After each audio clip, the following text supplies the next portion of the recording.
दीप जलते रहे जगमगाते रहे, दीप जलते रहे जगमगाते रहे, सब मिलकर दीपावली मनाते रहे, आसमान में नई हम कहानी लिखे, अपने सपनों को पंख लगाते रहे, अपने सपनों को पंख लगाते रहिए। तो आप सबका फिर से स्वागत है हमारे YouTube चैनल हिंद क्लासेस 234 पर। तो जैसा कि आप सब जानते हैं, हमारे इस YouTube चैनल में आप लोग को हर तरह का क्वेश्चन MCQ क्वेश्चन प्रोवाइड किया जाता है। तो आज फिर से पार्ट 2 लेके चले आए हैं मैथ का, आप सबका भारी डिमांड में। तो चलिए, आप सबको दीपावली की हार्दिक शुभकामनाएं। मैं भगवान से ये प्रार्थना करती हूँ कि आप सबके आने वाले वर्ष 2025 में बहुत अच्छा रिजल्ट हो और आप लोग का जो नंबर हो वो, या फिर आप लोग का जो नाम हो वो टॉपर लिस्ट में रहे। तो चलिए वीडियो को शुरू करते हैं। तो अगला वीडियो में जो 20 नंबर क्वेश्चन था वो छूट गया था, तो चलिए 20 नंबर से ही शुरू करते हैं। क्या बोल रहा है? बिंदुओं इतना और इतना को मिलाने वाली रेखाओं का मध्य निर्देशांक, क्या पूछ रहा है? मध्य निर्देशांक है क्या? मध्य निर्देशांक निकालना जानते हैं? मैं चलिए दिखाते हैं किस तरह से होता है। मानिए एक कोई लकीर है, ठीक है, रेखा है जिसमें से दो बिंदु है A और B। एक क्या है 2 और 4 और B है हमारा 6 और 8। तो मध्य निर्देशांक क्या होता है? यहाँ पर इस जगह पर, तो ये M लिख देंगे अगर, तो यहाँ पर भी क्या होगा? X और Y होगा। तो इस X Y को निकालने का क्या फॉर्मूला होता है ये? तो ये X Y को निकाल सकते हैं हम लोग, कैसे जानते हैं आप लोग? यहाँ पर लिखते हैं, चलिए। तो ये X बराबर क्या होगा? ऊपर वाला ये x1 है, ये y1 है और ये x2 है, ये y2 है। तो जब x1 प्लस x2 कर देंगे बाय 2, तो ये x निकल जाएगा और क्या करेंगे? जब y बराबर क्या होगा? y1 प्लस y2 बाय 2 करेंगे। तो x1 बाय x2 कितना है? x1 बाय x2 कितना है? चलिए इसको हटा देते हैं, फिर लिखते हैं। तो x1 बाय x2 क्या है मेरा? 2। x बराबर क्या है? 2 प्लस 6 इक्वल बाय 2 और y बराबर क्या हो गया? 4 प्लस 8 बाय 2। तो ये क्या हो गया? 8 बाय 2 मतलब 4 और ये हो गया 12 बाय 2 मतलब 6। तो देखिए x का मान आ गया मेरा 4 और y का मान आ गया 6। तो ये कौन सा ऑप्शन? ऑप्शन नंबर सी में है। चलिए, option number C is correct answer for question number 20। चलिए नेक्स्ट क्वेश्चन, क्वेश्चन नंबर 21 में क्या है? Sine 18 degree by cos 72 degree का मान। तो इस ऐसा क्वेश्चन में क्या होता है ना, क्या बोले थे, जो होगा एक को चेंज करना है, एक को सेम एज इट इज़ वैसे रखना है। तो साइन को अगर चेंज करेंगे तो ठीक है, चलिए साइन को क्या लिख सकते हैं? 90 माइनस 72 लिख सकते हैं।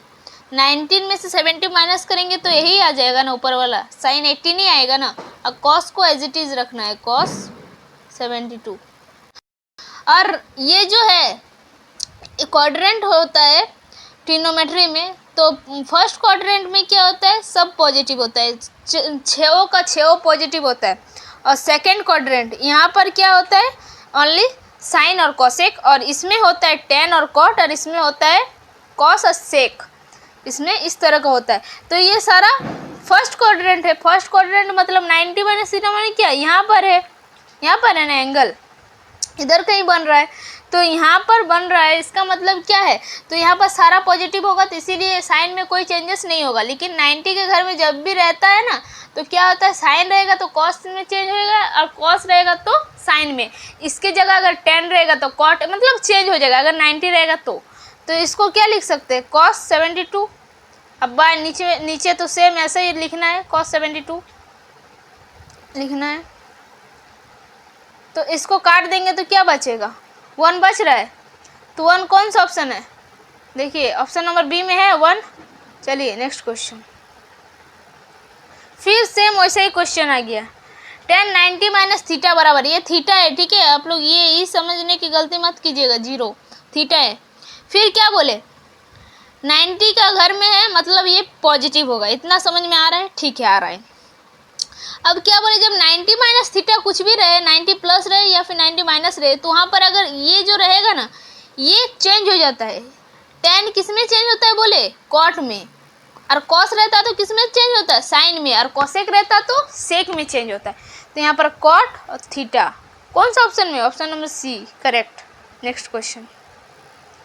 आप लोग फॉर्मूला पढ़े होंगे अगर ट्रिग्नोमेट्री बनाए हैं तो। क्या होता है? Sine square theta plus cos square theta equals to 1। तो इसका ऑप्शन तो 1 हो जाएगा। और दो फॉर्मूला है, देखिए लिखते हैं। क्या होता है? एक होता है cosec square theta minus cot square theta equals to 1। और एक क्या फॉर्मूला होता है?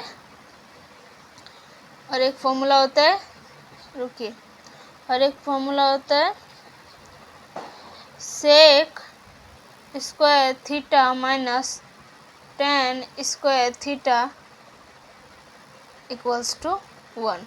तो पहला जो ये है, पहला फॉर्मूला ये हो गया आपका, दूसरा फॉर्मूला ये और तीसरा फॉर्मूला ये तीनों फॉर्मूला से 6 और फॉर्मूला बनते हैं। ठीक है, तो ध्यान रखिएगा, ये तीनों फॉर्मूला याद रखिएगा, बहुत ज़्यादा इंपॉर्टेंट है। Next question, same as it is ऐसे ही आ गया क्वेश्चन। देखिए, फिर इसमें से किसी एक को चेंज करना है। आप लोग जिसको चाहे उसको चेंज कर सकते। चलिए, उस बार पहले वाले को चेंज किए थे तो इस बार दूसरे वाले को चेंज करते हैं। तो कॉस को एज इट इज़ रखते हैं। कॉस 48 डिग्री को सेम रखेंगे, माइनस साइन का साइन लिखेंगे। 42 है यहाँ पर, तो क्या लिख सकते हैं? 90 माइनस 48 लिख सकते हैं। लिख सकते हैं कि नहीं? अगर इसको माइनस कर देंगे तो यही आ जाएगा आपका। ठीक है, अब इसको एज इट इज़ सेम रखना है, कुछ नहीं करना है। फिर आपको क्या बोले, साइन रहेगा। अगर 90 के घर में माने साइन जो होगा वो कॉस में चेंज हो जाएगा। और ये सारा कुछ फर्स्ट क्वाड्रेंट में है, मतलब ऑल पॉजिटिव, तो यहाँ पर पॉजिटिव साइन होगा। और यहाँ पर पहले से ही नेगेटिव है। अब 48 तो प्लस कॉस 48 माइनस कॉस 48 क्या आ जाएगा? 0। तो ऑप्शन आपका 0। ऑप्शन नंबर किस में है? 0। Option number 4। Option number 4 is correct. Next question. चलिए, साइन 30 का मान पूछ रहा है। आप लोग अगर ये मान याद करेंगे, अगर आप साइन का सारा मान याद करते हैं तो कॉस का जस्ट उसका ऑपोजिट होता है।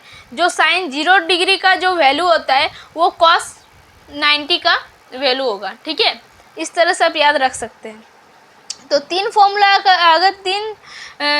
आप अगर याद करते हैं, साइन का सारा और टेन का और कॉसेक का, तो आप उसका अपोजिट सब निकाल सकते हैं। तो फिर साइन 30 का वैल्यू कितना होता है? अगर आप लोग को ट्रिग्नोमेट्री में बहुत ज़्यादा दिक्कत होती है तो आप लोग हमको कमेंट कीजिएगा ज़्यादा से ज़्यादा, तो हम फिर से इस पर स्पेशल एक वीडियो ला देंगे। ट्रिग्नोमेट्री को बहुत ही आसान भाषा में समझाएंगे। ठीक है, तो चलिए, साइन 30 का वैल्यू कितना होता है? वो साइन 30 का वैल्यू होता है 1/2। साइन 0 डिग्री का वैल्यू आप लिख लीजिए। साइन 0 डिग्री का वैल्यू 0, साइन 30 डिग्री का वैल्यू 1/2, साइन 40 डिग्री का वैल्यू 1/√2, साइन 60 डिग्री का वैल्यू √3/2 और साइन 90 डिग्री का वैल्यू 1। तो इसका जस्ट ऑपोजिट होगा कॉस का। कॉस का सारा जो टर्म होगा इसका जस्ट ऑपोजिट होगा। तो चलिए, आप लोग लिखिएगा। ठीक है, कॉस वाला अपने से। चलिए, ये निकालना है। यदि साइन ए बराबर 3/5 हो तो tan ए बराबर है। तो चलिए, हम साइन ए मतलब क्या समझते हैं आप? साइन ए मतलब यही ना, साइन ए मतलब 3/5 मतलब क्या? ये क्या है? ऊपर वाला क्या होता है? P और नीचे वाला H। तो क्या बोलते हैं उसको? पाइथागोरस प्रमेय से क्या होता है? h² बराबर होता है p² प्लस b² का। तो h मेरा 5 का स्क्वायर, p है मेरा 3 का स्क्वायर, तो b निकाल सकते हैं। 5 का स्क्वायर 25 माइनस 3 का स्क्वायर 9 और b² को एज इट इज इधर रख देते तो 16 का बी स्क्वायर बराबर 16, तो बी बराबर कितना, बी बराबर 4 आया कि नहीं, बी बराबर 4 आ गया जब मेरा। तो चलिए tan a बराबर क्या होता है, tan a बराबर क्या होता है, p बाई बी। तो p मेरा दिया हुआ है कितना 3 और b कितना आया मेरा 4। तो देखिए 3/4 कौन सा ऑप्शन में, option number A is correct. Next question, वृत्त की सबसे बड़ी जीवा होती है। तो चलिए एक वृत्त छाप के बताते हैं किस तरह से होता है। देखिए ये वृत्त है, तो देखिए ये सारा इसका जीवा है। तो सबसे बड़ा जीवा क्या है, जो व्यास होता है ना, बीच में जो व्यास होता है वो वृत्त की सबसे बड़ी जीवा होती है। तो सबसे बड़ी जीवा क्या होती है, व्यास होता है। नेक्स्ट क्वेश्चन, किसी बाह्य बिंदु P से किसी वृत्त पर PQ और PR दो स्पर्श रेखा, यदि PQ 4 हो तो PR भी बराबर क्या होगा, तो ये दोनों बराबर होगा, PQ जितना होगा उतना ही क्या होगा PR। इस पर भी डिटेल्स वीडियो आएगा, ठीक है। अभी के लिए आप लोग इतना ये याद कर लीजिए, फिर इस पर स्पेशल दूसरा वीडियो लाएंगे। ये चैप्टर सब बहुत ज़्यादा इम्पोर्टेंट है। क्या बोल रहा है, एक वृत्त में कितनी स्पर्श रेखाएं हो सकती है, एक वृत्त में पूछ रहे कितना स्पर्श रेखाएं हो सकता है, तो अनंत, ऑप्शन नंबर 4 करेक्ट। निम्नलिखित में कौन वृत्त के क्षेत्रफल का सूत्र है। वृत्त के क्षेत्रफल आप लोग अगर पढ़े होंगे तो इसको कमेंट कीजिए, ये बहुत ज़्यादा आसान है इसीलिए इसको आप लोग पर छोड़ते हैं। चलिए नेक्स्ट क्वेश्चन की ओर बढ़ते हैं। तो इसका ऑप्शन आप लोग कीजिएगा, हम देखेंगे कमेंट बॉक्स में, ठीक है, कि कौन कितना सही बोलता है। वृत्त की परिधि 4 सेंटीमीटर त्रिज्या वाले वृत्त की परिधि है। वृत्त की परिधि का सूत्र क्या होता है, वृत्त की परिधि बराबर होता है 2πr। तो अब मेरा r बराबर कितना दे दिया है, 7 सेंटीमीटर दे दिया है। तो बस कुछ नहीं करना, फॉर्मूला में पुट करता है। अब पाई का मान 22/7 और r बराबर 7, 7 से 7 कटा 44 सेंटीमीटर। तो ऑप्शन कौन सा 44 दिख रहा है, चलिए ऑप्शन नंबर बी में है 44 centimetre, option number B is correct. Next question क्या बोल रहे हैं, यदि एक वृत्त की परिधि और क्षेत्रफल संख्यात्मक रूप से समान है तो उस वृत्त की त्रिज्या है। क्या बोल रहा है, कोई अगर वृत्त है तो उसका परिधि और क्षेत्रफल क्या है, दोनों संख्यात्मक रूप से देखा जाए तो वो समान है, तो उस वृत्त का हमको त्रिज्या निकालने बोल रहा है। तो चलिए वृत्त का परिधि क्या होता है, लिख सकते हैं वृत्त की परिधि बराबर होता है 2πr। अब वृत्त का क्षेत्रफल दोनों बराबर बोल रहे हैं तो क्षेत्रफल है πr²। पाई से पाई गया, r से r गया, बचा क्या, r बराबर इधर r बराबर 2, तो मात्रक दिया है तो 2 मात्रक हो गया, option number A is correct. Next question क्या बोल रहा है, देखिए 33 नंबर क्वेश्चन, यदि किसी अर्धवृत्ताकार खेत की त्रिज्या 12 सेंटीमीटर है तो उसका क्षेत्रफल, अर्धवृत्ताकार बोल रहा है तो वृत्त का अगर आप क्षेत्रफल जानते हैं तो अर्धवृत्त का भी निकाल देंगे, बाय 2 कर देंगे। तो वृत्त का क्षेत्रफल क्या होता है, πr²/2, ये अर्धवृत्त का क्षेत्रफल हो गया। अब r बराबर क्या दे दिया है, साइड में लिख देते हैं। r बराबर कितना दिया है, r बराबर मेरा दिया है, त्रिज्या माने ही r होता है ना, 12 सेंटीमीटर दे दिया है।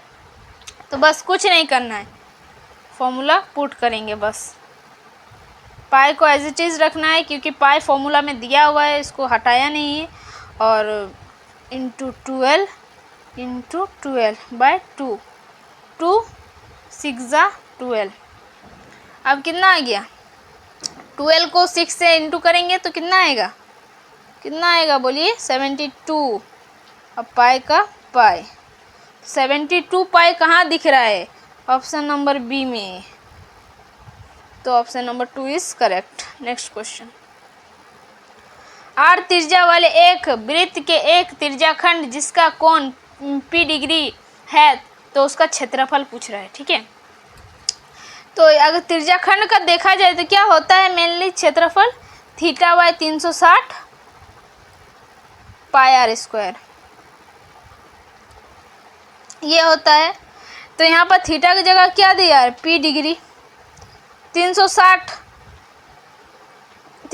अगर नहीं है, इधर 360 नहीं है कहीं भी, इधर है, तो यहाँ पर 2 पाई आर दिया है, तो ये परिधि है, ठीक है, ये नहीं होगा, ये नहीं होगा, और तो ये नहीं, ये भी नहीं होगा, ये भी नहीं होगा, ये भी नहीं होगा। तो चलिए ये वाला देखते हैं। तो इसको कितना लिख सकते हैं, रुकिए, कितना लिख सकते हैं, इसको लिख सकते हैं इतना इंटू 2 पाई आर स्क्वायर। 2 से अगर काट देंगे तो ये 360 आ जाएगा। तो यही तो बन गया ना, थीटा की जगह ये है 360 का 360 इंटू पाई आर स्क्वायर। तो ऑप्शन नंबर क्या हो जाएगा, करेक्ट, ऑप्शन नंबर 4। ठीक है, ये सारा होगा ही नहीं, ये दोनों तो ऐसे ही नहीं होगा। नेक्स्ट क्वेश्चन, वर्ग अंतराल पूछ रहा है। वर्ग अंतराल में क्या करना होता है ना, जनरली दोनों को ऐड करना होता है, बाई 2 कर दीजिए, तो कितना आ जाएगा 35/2, और 35/2 कितना होता है 17.5। Option number 3 correct. Next question, प्रथम 3 सम संख्याओं का मध्य होगा। मध्य पूछ रहा है, मध्य। मध्य बराबर क्या होता है, मध्य बराबर क्या पूछता है, मध्य बराबर होता है, मध्य बराबर होता है जो 3 संख्या पूछ रहे, 1 2, मतलब 3 सम संख्या पूछ रहा है, मैंने क्या होगा 2 4 6, इस तरह से होते होते जाएगा कि नहीं, 6 8 ये होते जाएगा। तो 3 पूछ रहा है, तो क्या क्या होगा 4 + 6, और जितना संख्या ऊपर में होता है उतना को नीचे डिवाइड दिया जाता है, उतना से। तो यहाँ 3 संख्या है तो 3 से डिवाइड दे देंगे। तो इसको अगर ऐड करेंगे तो क्या हो जाएगा 12/3 इक्वल्स टू, मतलब क्या हो जाएगा 4, काटेंगे तो 4 देखिए ऑप्शन नंबर सी में दिया है, तो option number C is correct. क्या बोल रहा है, आंकड़ा इतना दिया है उसका बहुलक। बहुलक क्या होता है ना, जो सबसे ज़्यादा बार जो संख्या आता है वही उसका बहुलक होता है। तो देखिए सबसे ज़्यादा क्या आया है इसमें सबसे ज़्यादा बार क्या आया, 3 आया। देखिए यहाँ भी है, यहाँ भी है, यहाँ भी है, यहाँ भी। तो option number 2 is correct, 3 answer हो जाएगा। नेक्स्ट क्वेश्चन, इसके बाद क्या बोल रहा है, हाँ अब माध्यिका पूछ रहा है। माध्यिका, आंकड़ा इतना का माध्यिका है। माध्यिका में क्या होता है ना, पहले इसको सीरियल वाइज सजाया जाता है, ठीक है। तो ये उल्टा फुल्टा दिया है, इसको सीरियल वाइज सजाएंगे, छोटे से बड़े, मतलब बढ़ते क्रम में सजाएंगे, ठीक है। तो सबसे पहला छोटा क्या है 2, फिर है 4, 5 भी है, फिर 3 भी है, सॉरी देखे नहीं थे, फिर क्या है 4 भी है, 4 क्या बार है, फिर 5 भी है, 6 है क्या, नहीं है, 7 है, 7 2 बार है, 8 है, 8 भी 2 बार है, 9 है, 9 3 बार है, नीचे आ जाते हैं 9 3 बार। फिर संख्या को एक बार गिन लेंगे, अगर छूट गया कुछ तो। चलिए गिनते, 1 2 3 4 5 6 7 8 9 10 11, 3 4 5 6 7 8 9 10 11, ठीक है, सही क्रम में सज गया ये, बढ़ते क्रम में, ठीक है। अब बोल रहा है मध्य, माध्यिका। माध्यिका में क्या होता है, बीच वाला जो होता है वो माध्यिका होता है। तो इधर से 5 इधर हटा दिए, इधर से 5 हटा दिए, तो बीच में बचा क्या 7 बचा ना, 7 बचा, तो 7 मेरा माध्यिका हो गया। बस सिंपल है, इधर से इतना हटा देना है और इधर से इतना, मतलब बीच में जो बचेगा। अगर बीच में 2 संख्या बच रहा है तो वही है। चलिए, तो ये मेरा है माध्यिका 7।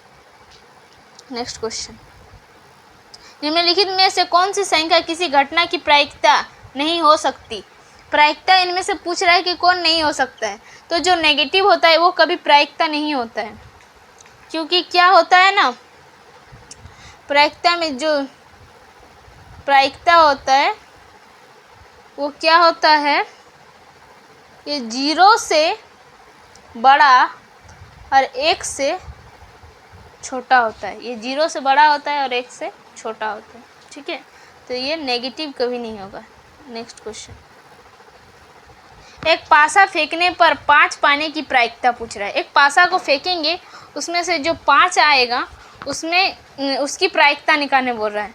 तो इसका क्या हो जाएगा, फॉर्मूला क्या होता है, फॉर्मूला होता है PE इक्वल्स टू क्या होता है NP बाय NS। इसको क्या बोलते हैं, NP को क्या कहते हैं, अनुकूल घटनाओं की प्रायिकता, और यहाँ पर कुल परिणामों की प्रायिकता। अनुकूल परिणामों की प्रायिकता बाय कुल परिणामों की प्रायिकता, ठीक है। अनुकूल मतलब जो संभावना है और कुल मतलब जो टोटल दिया है। तो एक पासा में कितने होते हैं, 6 तक होता है। तो यहाँ पर कुल कितना हो गया, ये तो 6 से फिक्स है, ठीक है। और ऊपर 5 आने की प्रायिकता, तो 5 बार हम अगर फेंकेंगे तो उसमें किसी ना किसी बार तो आ ही जाएगा ना 5। तो इसीलिए इसका ऑप्शन क्या हो जाएगा, तो देखिए इसको ये लिख सकते हैं 5/6। 6 तो है कुल परिणामों की प्रायिकता, और ये जो है ये हमारा है अनुकूल परिणामों की प्रायिकता। मतलब 5 बार अगर हम किसी पासा को फेंकेंगे तो कभी ना कभी वो 5 आ ही जाएगा एक बार, ठीक है। तो इसका ऑप्शन हो जाएगा option number 4। Option number 4 is correct, 5/6। तो आज के लिए आप इतना ही, फिर मिलते हैं एक वीडियो के साथ। और अगर आप लोग को फिर इसी तरह का क्वेश्चन चाहिए तो आप लोग कमेंट कीजिएगा, आप लोग के लिए लगातार इसी तरह का क्वेश्चन आते रहेगा। तो बस अभी के लिए इतना ही, फिर मिलते हैं नेक्स्ट वीडियो में। Thank you.